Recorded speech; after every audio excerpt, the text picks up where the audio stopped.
GT86 episode 4.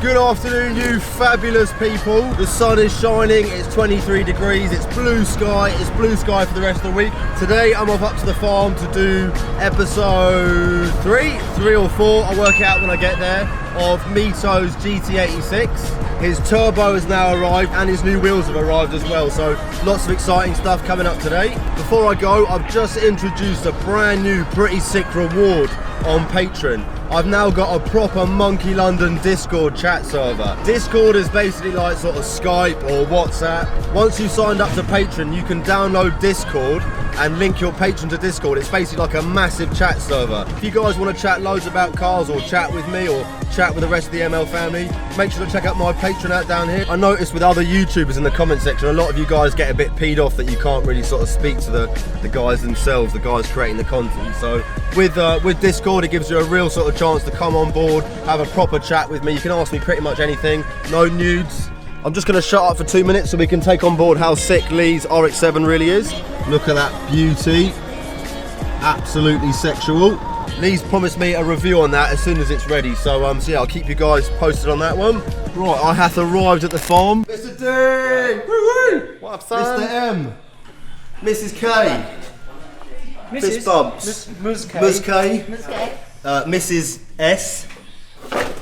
Mr. T. Son of a bitch. You're married, man. Sorry, audience, Scouse is married. There's going to be a lot of disappointment. Sorry, girls and guys. He's actually gay, we're married.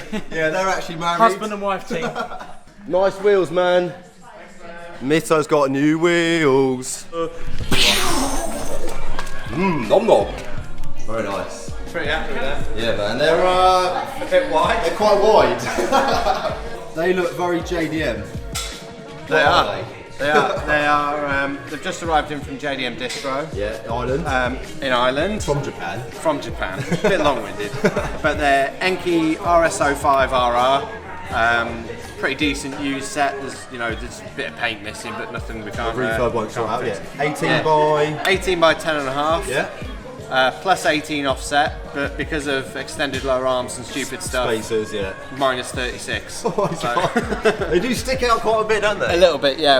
We need to work on that. I'm liking the design though. Where's your old wheel? So this is a Cosmos Racing. Yeah. It's 18 by 9.5. 18 by 9.5 plus 12. Plus 12. Okay. Maybe. So more aggressive offset. Yeah, but narrower wheel. Yeah. So you've gone up an inch basically. Yeah. Everyone needs an inch, man. Exactly. Sorry boys, I had to say it. Obviously you guys have got two different wheel styles to choose from, but what about the colour as well? Obviously this side we've got white wheels. This side we've got black wheels. Which do you guys prefer? Let us know in the comment section, white or black. Which do you prefer? Me? Yeah. White. Black. Kirsty, white or black? I'm gonna go white. White. Young Terrence, white or black? Black. White or black? Black. White or black? Black. White or black? Black. It's unanimous, man. We got 6 blacks, 5 blacks. It's unanimous at the moment. But yeah, let us know in the comment section. Today I am sporting the wonderful Project Toge apparel. No, Terry, it does not say Toby's gay. It says Toge. Idiots. Terry wouldn't know because he's an old school Ford man. But yeah, Project Toge is very, very sick. You can check out their website down here. Do a buy, very nom. Speed bumps. Yeah, it's probably coming in here actually. It's a bit of a tight squeeze, isn't it? We are digressing a little bit on the 86, but there's some pretty sick cars at Casting Performance, so bear with us. First up, we've got this pretty goddamn clean. In fact, it is so clean. I don't think I've ever seen such a clean MX-5. Looks like it's fresh out of the factory. And turbocharged as well. Yeah, we just met the owner. Apparently 300 horsepower. Nice set of wheel wells on the front as well. Work wheels, cheeky little roll cage. If I was going to have an MX-5, this is probably how I do it, to be fair. What do you think, Terrence? It's nice, but that's... You just say... Terry's a bit biased because his RS is sitting there. We've got Day as well. Yeah, Day's on camera, he's like... We're getting Day used to the camera, but his PS13 is currently off having some mental stuff done to it. So it's going to be back in about a month. Yeah. Roughly a month. We've also got Terry's RS out in the open, out in the wild, looking pretty pimp. cheeky little side exit down here. Focus RS brakes in the front. Let's have a look under your engine bay. We haven't really sort of seen it outside in the wild, have we? So this is a Mark 1 Focus RS lump. Yeah. 2 litre. Yeah. Turbocharged.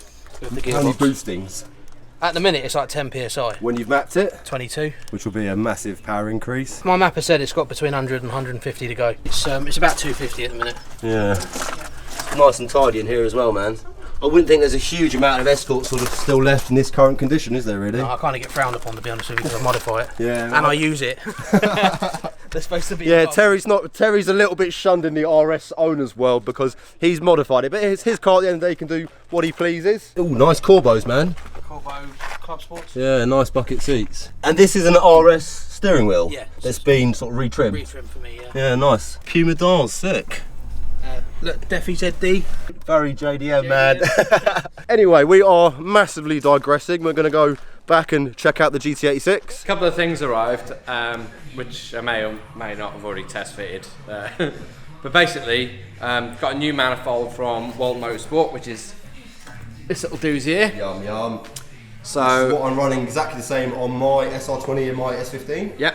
Well, Mike actually, I told him what the situation was, that I needed one pretty quick. He's actually turned this out in just over a week for me. Good man. Custom to the turbo application I've got, and the turbo is the real fancy bit. Yeah. But yeah, it's beautiful welding. It works lovely on these, man. Lifetime guarantee. You know, I've sort of fitted it up, and it's perfect. Beautiful, you know, yeah. and I've seen a lot of SR manifolds. For the strength of it, the weight is brilliant. I couldn't recommend it more highly. And good cost as well. Especially when you know the guy personally, yeah. And when you use the Monky London 10% discount. Oh, there you go then, 10% discount everybody. So yeah, shameless plug, don't forget to check out Walton Motorsport down here, 10% discount with Monky London. Do that, Not buy more. that. It's amazing. This is very I'm not new. even exaggerating. Basically, the next evolution of turbo from Garrett. So it's called a G86 660. And which basically means it's a T28 frame, but it does 660 horsepower. So for the sort of audience who aren't sort of up to speed on turbos, T28 frame is comparatively quite small for 600 horsepower. It's a standard size turbo that does triple the standard power. Yeah. Well, and then some. So the regular T28 does what, 300 horsepower? If you're lucky, like, you know, it'll take kind of 280-ish? 0.9, 280, 300 at a push. Whereas this is obviously like, you know, more than double, so it's crazy. Yeah. We've probably got a T28 round we can compare it to. Should we go and sit in the office and pull it out? Let's have a look, man. Yeah. Turbo, so awesome packaging. So that is what all the fuss is about. That does 600 horsepower. That little tiny thing. You have I mean, that's a bottle of Coke. Comparative. Crazy, man. So actually this rear housing is probably one of the major parts of why it's such an advancement. So it's a stainless steel exhaust housing, obviously on V-band in and out. Yeah. You can get them flanged, and I think they do an internal wastegate version. But this exhaust wheel is made from a material called MAR-M, a new type of material that Garrett have come up with. So what they traditionally use, like in a motorsport turbo, is titanium, which can be, as daft as it sounds, it can be quite heavy. So you get a lot of inertia from it. So you know to actually make it spin takes more force. Yeah. Therefore, it's slightly laggier. Comparative, like a Borg Warner have an Inconel wheel, which is why the Borg Warners spool really quickly, because it's strong but it's very light. So there's a lot less inertia, so it's a lot easier to get the turbo spinning. Yeah. This MAR-M is somewhere in the middle, and what it is basically a combination of titanium, tungsten and cobalt, I believe it is. Obviously I'm not affiliated to any turbo company, so I can say what I want, which is basically that this material will, in my impression of it, is it will spool slightly slower than a Borg Warner, but it will last twice as long because it's twice as strong. All of the exhaust housings are on V-band as well. So this turbo, like I say, I had it fitted, and it's taken me, like including the pipe work, it's taken me less than 2-3 minutes to take off. Ideal for sort of simplicity. Yeah, well it basically means if you have a problem, you can just unbolt it and flick it off. Yeah. Basically what you've got is a 3-inch inlet, but as far as I know, there's no one else doing this. It's a T28 turbo with an anti-surge housing, so obviously it stops boost surge problems, and then when you lift off, it's a lot kinder to the turbo as well. You know, on turbo, it's not as aggressive. And then how they make the power is basically because they're using now it's a billet aluminium compressor wheel. Basically the wheel it's stronger, so it can be longer, which basically means there's more capacity for a volume of air to travel through it. So it's the same with the exhaust, because it's stronger, it can be deeper. So basically what you've got is a tiny turbo that can flow the same amount of air as a massive one. So if we go outside in a minute, and you know there's this, an S14 with a 2J outside, Sean's car, if we go outside and literally put the turbo side by side, that's making 580 horsepower. This turbo will produce 660. So I mean that's absolutely nuts. So now we're going to go out and compare this turbo against Sean's one. Right, here we've got Sean's car. Yeah, that is a sizable difference, isn't it? It's just ridiculous that you can have that much of a difference in size, an inlet size, you know, and pipework size. Yeah, and still run the same sort of power level. I know you were saying about this having slightly more lag, but surely that's got, compared to that one, that's going to have a lot less lag than that fucking. Oh god, yeah. I mean, I probably wouldn't get full boost on that till 4,000 or 5,000 at least on an SR. Be, what, 3? Hopefully. Yeah. You know, bit of an unknown. Well, I haven't seen one on SR, so.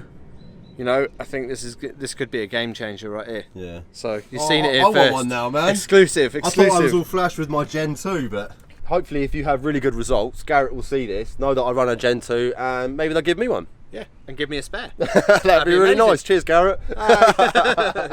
So let's go and put it on, because with it being V-bound, I think it's going to be impressive how quick it actually goes on. So. Down here we've got something I made earlier. Blue Peter style. Bit Blue Peter. I'm going to get a badge and everything. On Walton Motorsport manifold. Ready to go on. Exactly. So fitment. Exactly that. What we're doing is something called a dry build. So hence I haven't put a gasket on there. I'm not using all the bolts. So when you're building a car like this, you'll do a dry build first, which basically means making everything fit. Yeah. Making sure it all works, making all the lines. Then everything comes out, gets checked again, and then you'll do a final install. You know, we might, if we're going to paint the engine bay, we want the engine out and that sort of thing. Yeah. There's the bolts on, and because I've got this nice little.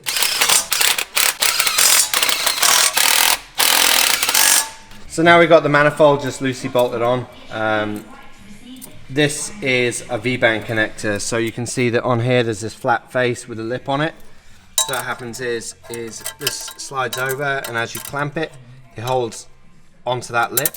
So there's a corresponding lip on the turbo. So what we do is just sit that there, and then drop that on. And basically from there, what you can do is you just shuffle the V-band connector up, and then you've got this clamp here. So there you go. That is finger tight. And what it allows you to do basically is adjust the orientation of the turbo as well. So traditionally on the SR it's pointing, you know, sort of slightly diagonal. Yeah. On this we can point it straight, and it just basically means that there's a little bit more room for exhaust pipe, boost pipes, intake pipe. Yeah, cool. So, you know, because that's obviously a big factor here, which is why we're going to go low mount in the first place, is actually being able to get the exhaust pipe to run down, but we've got just enough room. Yeah. To get a pipe through there. Let's have a quick little look at the exhaust side. Yeah, you've got ample space, haven't you, really? Hopefully. Yeah. This is temporary, just to mock up the pipes. So I've got a different adapter coming, because this has to go from 2-inch up to 70 mil, that one is. So I've made the pipe according to that, which is this little thing here, which is basically part of the S14 kit. But a little bit chopped in here and there, so there's still holes there from other stuff. So that should, in theory, plonk on. And what I've done is basically just use this pipe to slide the 70mm over, so basically I can work out the pipe routing while I'm waiting for the bits of silicon to come. Yeah, that makes sense. So, and then the other thing I've got is my big crazy intake. Yep. So So Megaphone. megaphone, megaflow. Apparently it does make you louder. Sorry. Does that work? Yeah, massively, man. Nom nom nom nom nom nom. So I've officially just made the loudest Yeah, SR intake that there is. The bugger I've got now is that this pipe is for the old turbo, so it doesn't fit, so it's too big. So I've now got adapters coming for this, but that basically will sit like so. Yeah, got you, man. Down. And some sort of a cold air box as well. Yeah, that's the plan. You're gonna make something. Yeah, so that'll all be done, and then all of the fittings on the turbo again are air equipped. Yep. So I've started mocking these up. So that one's pretty easy to slot on there. There's one, and then the second one will come over here like this. That's, you know, I figure that's the simplest way to do it. I can put a nice little clamp on them down here. Obviously, one of the most important aspects which you haven't done yet is ceramic coating with my famous chaps at Zerkatech. Yeah, very Yeah, I will definitely be going to see them. Yeah. Obviously the benefits in here explain themselves, because even though the engine bay is a lot wider, we seem to have run out of room already. Look at this mad little Toyota Starlet, like a little sort of hot rod type thing. Pretty crazy. It does go alright. Yeah, I'm just trying to get it. Brakes are like steady start. Are they? Just trying to get them working again. Yeah. Work in progress. Yeah. Crazy looking thing, isn't it?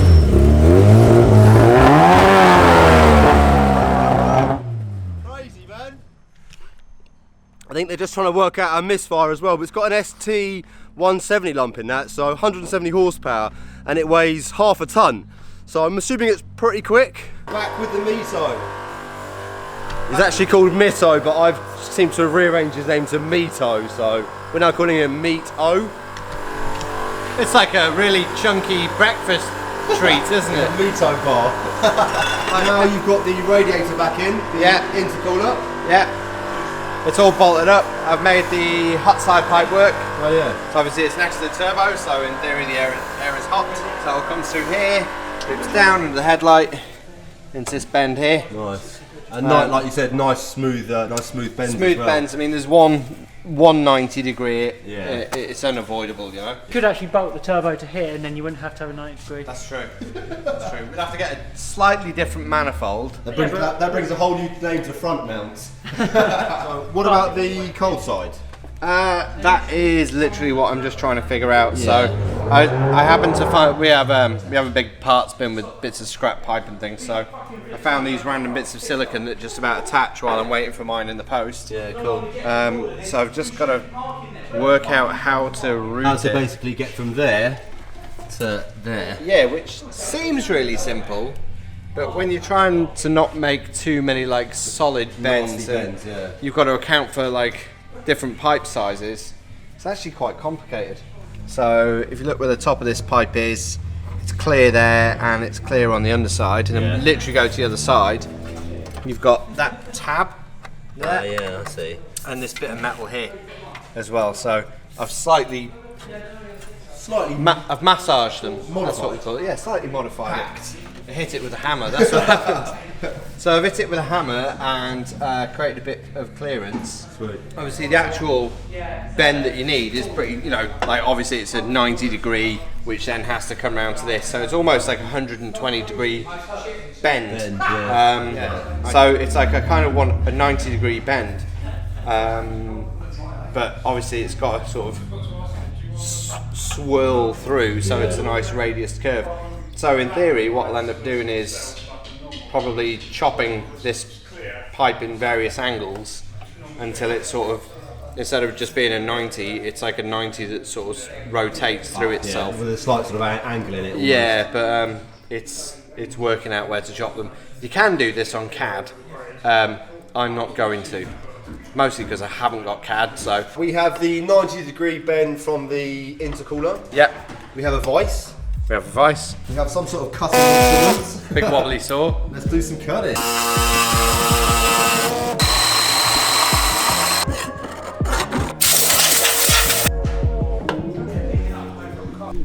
How's she looking, old boy? Well, it's looking to me, it's not going to work.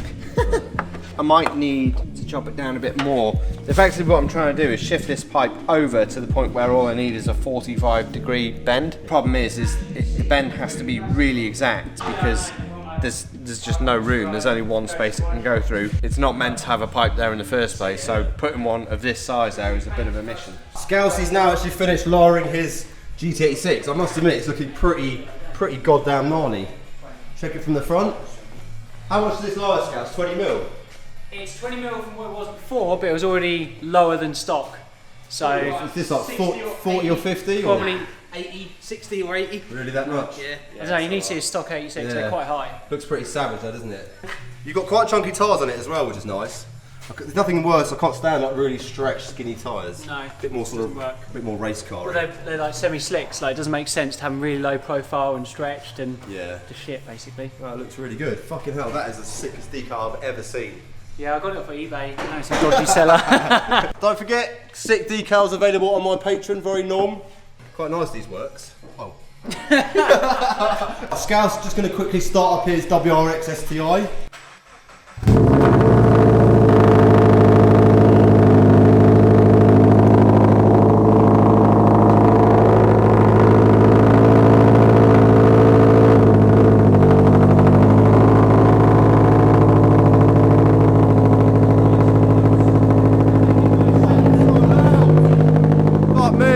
That's the loudest Scooby I've ever heard.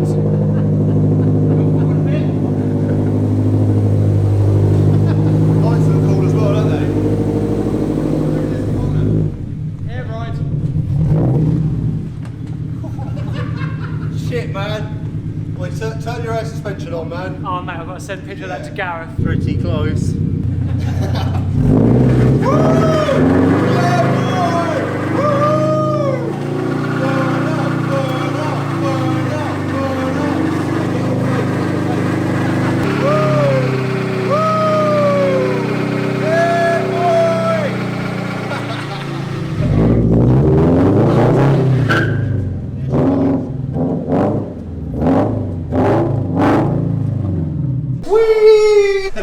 Hi. I need another bit of pipe that I haven't got, but it sort of looks nice. We're actually going to end the video off now because you haven't got the correct bit of pipe. I need some more pipe, yeah. I need another bendy bit, and I haven't got a bendy bit. The next episode, God, what am I going to do then? Probably make the bumper fit properly again, and the other wheels should turn up for the other side when everyone tells me that they preferred the original. And then maybe some of the ECU and dashboard and power module stuff will turn up, so we can have a go at that. What about sort of answering some questions? Obviously a lot of the guys in the comment section are probably quite interested to know a few different answers. Can they sort of put a few things down? Absolutely. I have been taking note of some of the questions that have been popping up because I do read the comments, and they've all been really nice, so thank you very much. So if you have comments or questions, stick them on the YouTube, and maybe we can make a segment in the next video. I don't know, this is a segment, I'm doing the maybe do some sort Talladega of Nights. Q&A or something. Yeah, we'll do a Q&A, so if you've got questions, ask, and I'll answer as many as I can. If I can't, then maybe I can research it beforehand and try and not look silly. But otherwise, thank you for watching. Like it, share it, subscribe. Thank you very much for all the patrons from Toby. You guys make this very possible. And that's it. Just keep chilling and building cars. Like, yeah, man. Have fun. So see you next time. Peace. Enjoy yourselves. And we're out.